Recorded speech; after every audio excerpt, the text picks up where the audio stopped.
Hello everyone, welcome back to Sowriya job information. இன்னைக்கு நம்ம share பண்ண போகிற ஜாப் அப்படின்னு பார்க்கும்போது இந்தியா போஸ்ட் மெர்டைல் வங்கி லிமிடெட். ஸோ அதுலேருந்து வந்திருக்க ரீசன்ட் நோட்டிஃபிகேஷன். என்னதான் நம்ம நிறைய ஜாப் ட்ரை பண்ணாலும் ஒரு சென்ட்ரல் கவர்மெண்ட் ஜாப் தான் எல்லாருக்குமே ஒரு குட் ஆப்பர்ச்சுனிட்டியாக தான் இருக்க முடியும். ஸோ மோஸ்ட்லி அதுக்கு தான் நிறையா பேரும் ட்ரை பண்ணிட்டு இருப்பாங்க. அப்படிப்பட்ட இந்தியா போஸ்ட்லேருந்து ரீசன்ட் நோட்டிஃபிகேஷன் வந்திருக்கு. அதை பற்றின அப்டேட்டை பார்க்கலாம். எந்த பதவிக்கான நோட்டிஃபிகேஷன் அப்படின்னு பார்க்கும்போது இன்ஃபர்மேஷன் டெக்னாலஜி எக்ஸிக்யூட். ஸோ இதுக்கான பதவி தான் ரீசெண்டாக ஷேர் பண்ணியிருக்காங்க. மொத்த காலிடம் அப்படின்னு பார்க்கும்போது 54. ஸோ இந்த ஜாப்க்கு குவாலிஃபிகேஷன் என்ன இருக்கணும் அப்படின்னு பார்க்கும்போது BE, BTech, BCA, BSc, MSc.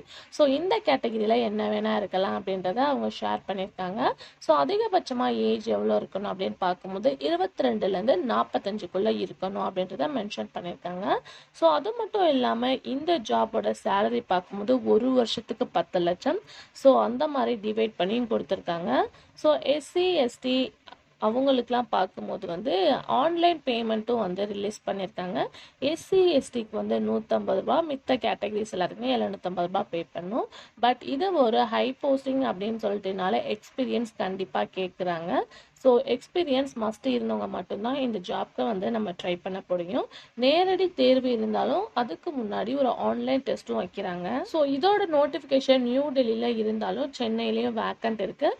So நோட்டிஃபிகேஷனை 1 by 1 ரீட் பண்ணிங்கன்னா உங்களுக்கு கண்டிப்பாக தெரியும். இந்த ஜாப் ஒரு கான்ட்ராக்ட் பேசிஸ் தான். ஸோ அதுக்கேற்ற மாதிரி தான் ஜாப் ரூல்ஸ் செலக்ட் பண்ணியிருக்காங்க. 2 years அப்படின்ற மாதிரி.